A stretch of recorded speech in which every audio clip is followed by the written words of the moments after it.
Back at it today. Welcome for Success for Life podcast, and we're gonna go through an awesome presentation today, uh, if I should say so myself, on the 7 areas of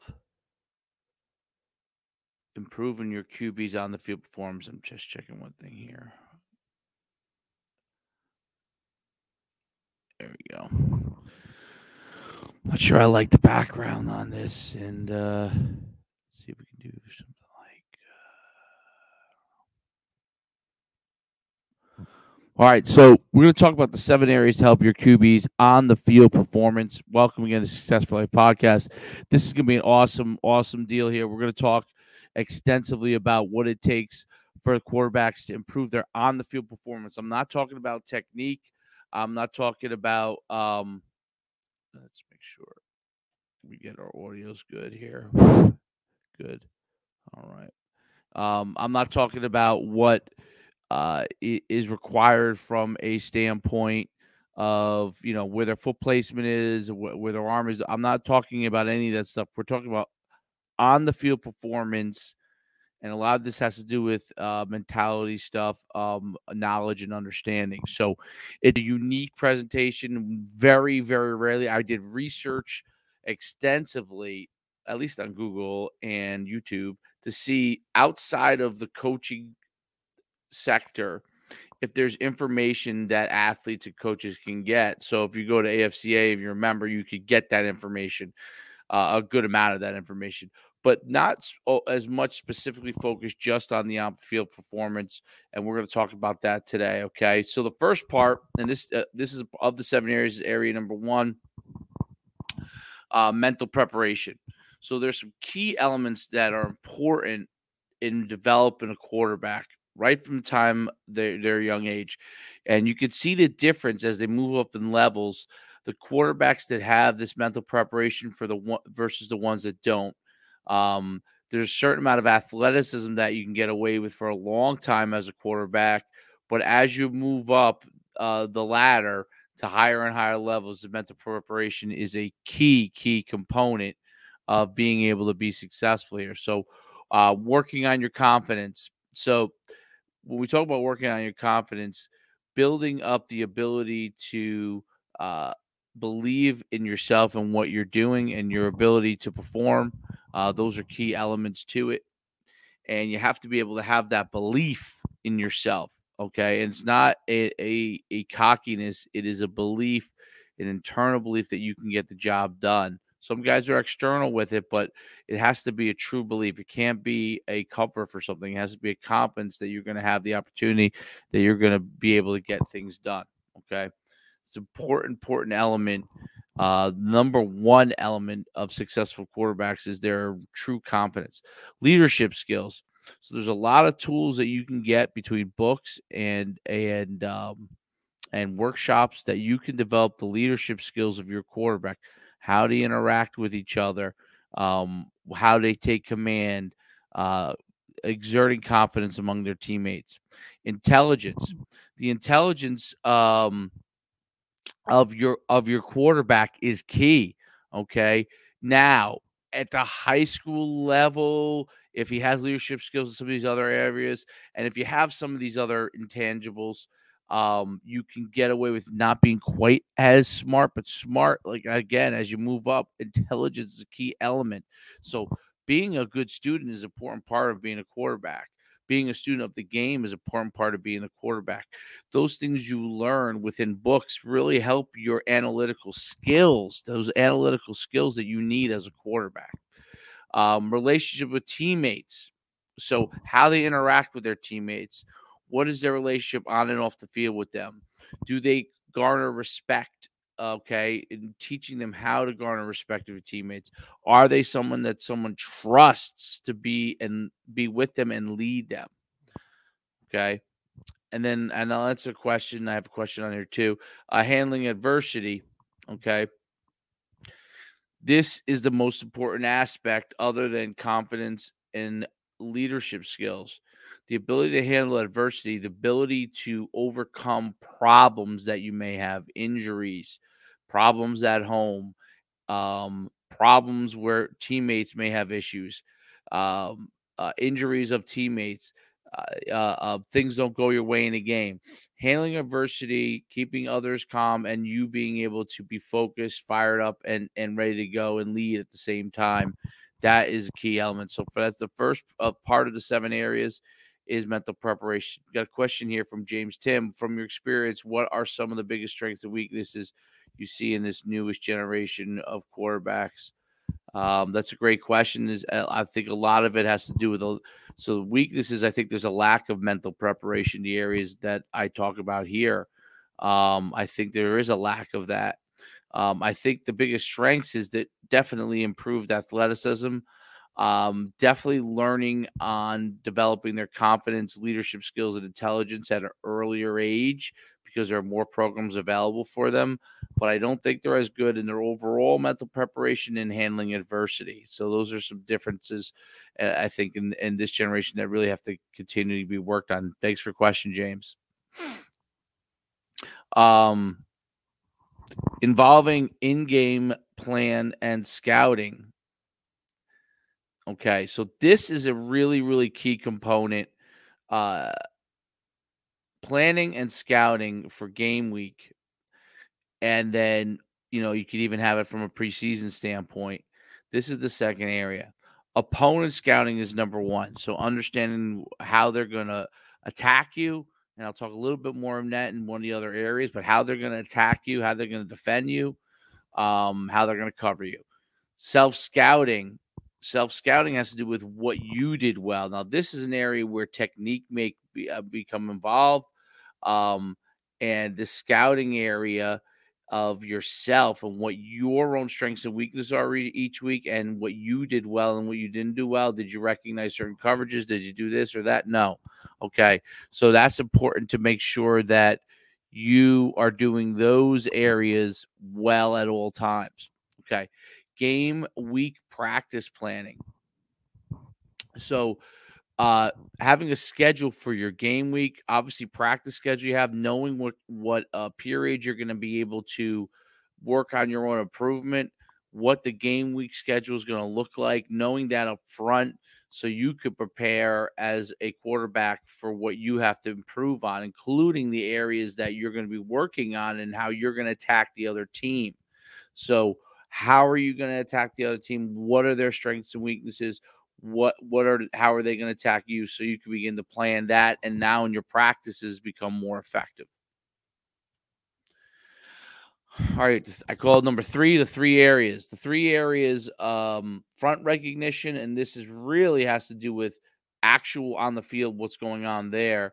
Front recognition, coverage recognition, blitz recognition.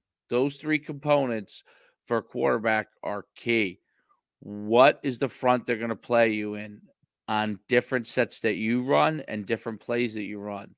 If you're in one back, are they going to have a 6 box? Are they going to have a 5 box? Are they going to have a 7 box? What front are they giving you? Okay. Do they use 4 down linemen? Do they use 3 down linemen? Okay. Those are key components for the quarterback to be able to understand. This is what you must know in practice week leading up, and this is part of the scouting. Coverage recognition, okay? In rundowns, what do they play you in? In passing downs, what do they play you in? In different sets, what do they play you in? In 3-by-1, how do they play you? In 2-by-2, how do they play you? Okay, when you're in 5 wide, how do they play you? If you're in 2 back, what coverage are they in? You need to know the base coverages. That's going to allow you to attack them properly. Blitz recognition. Blitz recognition is very hard for a quarterback. And a lot of at the high school level, the pro level, and the college level, because defenses disguise different coverages well and then cover them up with different types of blitzes. And if you don't understand what these things mean, like, for example, if a strong safety is rolled down in a box over a linebacker, you can bet your bottom dollar that he's going to cover and the other guy's going to go. So there are things that you got to start to learn. But blitz recognition, signs that the team might be blitzing, Obviously, when you get to the pro level, guys do a ton of fake blitzing. College level, same thing. But you want to be able to know where the blitzes are coming from. There are 2 or 3 main blitzes that they use, and who is the best blitzers that they have, because that's a key component for you. The feedback loop. This is number 4. The feedback loop is a key element in order to improve as a quarterback on the field. You got to have great communication. You've got to have a great communication throughout the game week. You've got to be able to understand that feedback loop. But this is continuous. And what I mean by game week is each practice, each rep, each film, each rep.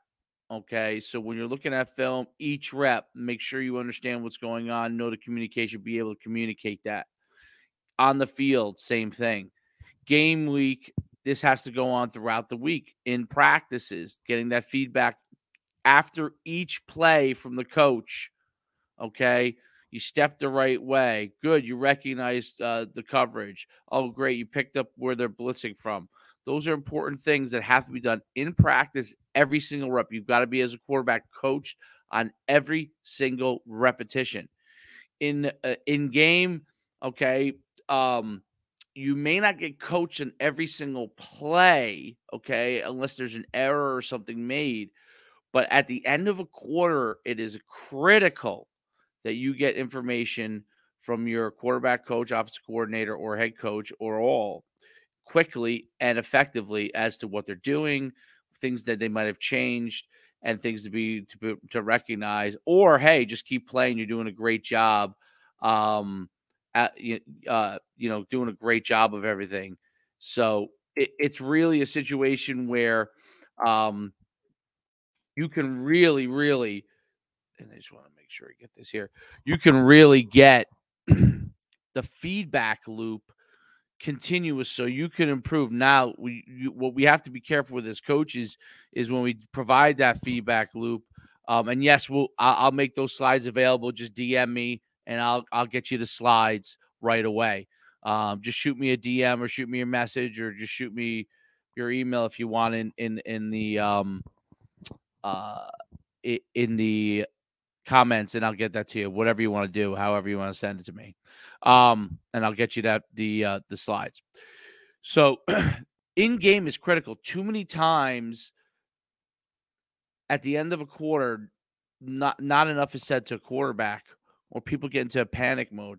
You've got to communicate what is going to be needed next for the quarterback, what they may have changed so they can improve quarter to quarter.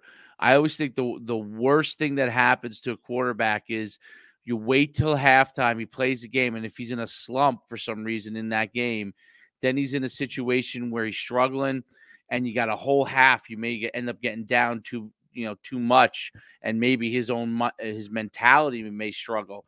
So that quarter, at the end of the quarter, give him that feedback. This is going well. This is not going well. This is what they're doing. Okay, just be aware of it. All right. So that's number 4. Number 5, team communication. Okay, so this is something I never do this enough, because you're always struggling for time.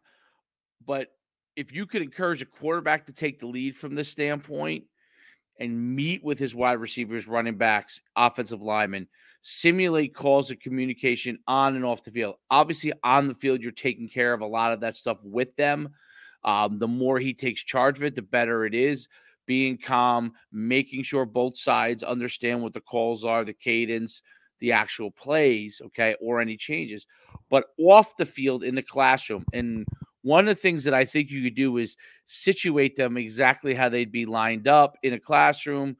Wide receivers on the far end, slot, running back, backfield. And if you do with those guys first, the skill guys, then you do it with the linemen. Okay. And you do communicate the plays. Play comes in and no huddle. I think this is important stuff to do because it makes the communication better. But call comes in, you communicate it out, and you could simulate this right in the classroom. 5-10 minutes after you watch film, 5-10 minutes before you watch film. Okay, hey, let's get our communication. Let's get the calls Quarterback calls the play out, or you call the play to him. They communicate it out across both areas, and then fronts. You can call fronts. You can call chain. Any of those kind of things, and communicate it. Get teammates' feedback. Okay, so there are some wide receivers who have a hard time hearing things. You might have to use signals for it. What do they need to be able to understand what has to go on? So really be able to get the teammates involved in that feedback loop. Make sure they communicate back to you when they see things that are happening. Get teammates to encourage them to pick up blitzes. The better they get at recognizing coverages, the better off they are. Linemen to pick up blitzes, okay, and communicate that. Point it out. Literally point. This guy's coming, so we get that communication, okay? Okay, here we go. All right, the last two. Number 6 here, pre-game, okay? The day before the game, you must review with your quarterback. I used to do it at lunchtime. I loved it to make sure they knew the game plan. Do you understand these plays? Are there issues with these plays? Oh, there is an issue. Can you draw up what you see on this play, what the issue is? And we would throw out stuff that, like, if a quarterback's like, starts ahead, we just toss it, because it's just he's going to do the same thing on the field, right? So you want to review the plays, review any questions they have, and everybody in the quarterback room, your backups, your JV guys, and your freshmen, because you want them to be comfortable when they come up. It doesn't matter to me, okay? You got to have all your quarterbacks in that room. Plays I call plays I like. So here are the plays that coach likes. Bob, boom, boom, boom, boom. These are my number one plays I'm going to run in these situations. Okay. It's usually like a 5 to 10 play thing. This is what I want to be able to go to. The quarterback needs to write the plays that he likes. So he'll say, my quarterbacks would say, hey, I like this. I like that. These are all fine. How about this play? He puts down the plays he likes. You want to run some plays that he likes, that he's confident in, not just what you like, because he's going to execute the plays that he likes, definitely. All right, and if it's a play that works, then that's going to be one you're going to want to go to often. Q&A, so we ask questions. You could do testing, or you could draw stuff. You could draw up front. We're running an XYZ play, draw up a front. What's the issue? Just 5 to 10 things that they can look at. You can use testing, you use paper tests. I like to do it on the board and do that tests collaboratively. And then making sure that they all understand everything and they could do the calls and stuff. And then pregame, when they come in, I grab the quarterback for a few minutes. Hey, listen, you slept last night. Did anything that we reviewed yesterday make you uncomfortable? Things you think we should do? And then right before the game, as we warm up and we see things, I say, hey, I saw this or that, just so they have an understanding of what you're thinking. So you don't go calling something that they haven't done in 2 weeks, right, out of the blue. You could, if you see something that they're doing in warm-ups, the other team, you could pull them aside and let them know, hey, I know we haven't run this in a while, but this is a play that may work too against them just from seeing what they're doing. Pre-game, at day before and early, making sure they understand. Again, key is keeping it straightforward so they understand everything. But that's will really help them. Emotional management.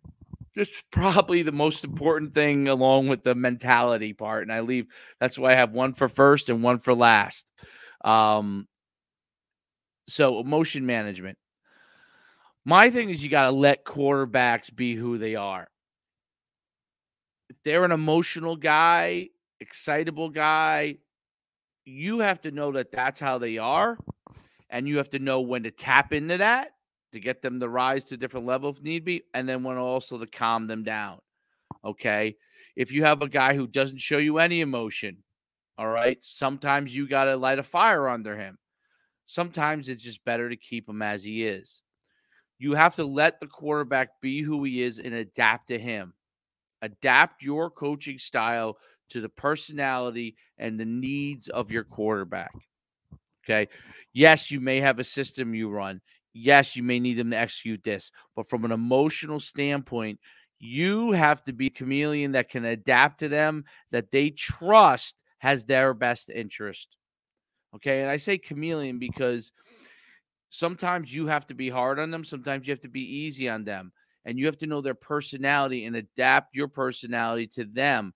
If they have to know that you're truthful and honest and everything like that, but you have to be able to adapt to them. They should not have to only adapt to you. They're going to naturally adapt to you as a coach, and they're going to adopt a lot of your principles, but you need to adapt to them. And the biggest thing is their emotions. Some of them are fiery, some of them are calm, some show no emotion. You have to be able to figure out what they need. Okay, this is really, really critical. That's why I leave it for last. Keeping them on an even keel for 99% of the game. There is a 1% of the time where they need to maybe show some emotion. It may be in a last drive. Hey, let's go, guys. We're good. Or maybe they need to stay calm in that. Okay, that's part of the adapting process. But keeping them personally on an even keel, that whether they show emotion or not, they are internally calm. Okay. The last part, and before I talk about the last part, you could DM me, shoot me a message, and I'll get you this presentation. Okay, it's in a PDF format. Like, subscribe, follow. We're putting more and more content out, and we want you guys to be able to keep learning for the Success of Life podcast. And we cover a lot of things. Obviously, I'm a football coach for a long time, so we do a lot of stuff with that slant. But leadership, confidence, those kind of things we're trying to build in our athletes, and as men and women, and leaders in our jobs and in society. Keep communicating with the team. This is a big deal for the quarterback. And this is part of keeping them even keel. If something bad happens, they may stop looking to communicate with their teammates. They may internalize it. There are some that are outward, okay, and will get on their teammates for no reason. They need to communicate with them in a proper manner. This is where the coach can interject and pull them aside and say, hey, you can't talk, don't talk to these guys in that way. It's better if you stay calm with them. Okay.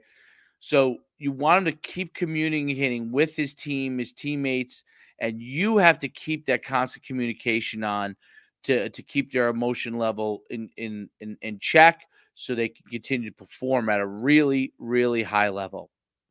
With that being said, this is the 7 areas to help your quarterback improve its on the field performance. We look forward to next time talking with you on the Success for Life podcast. Have a great day. And the truth is, a lot of the things that I went over here are very similar that can be carried over into the workplace in your own life. I carried over into my life and in your jobs. Best of luck to you, and we'll see you soon. Coach Schumann, signing off.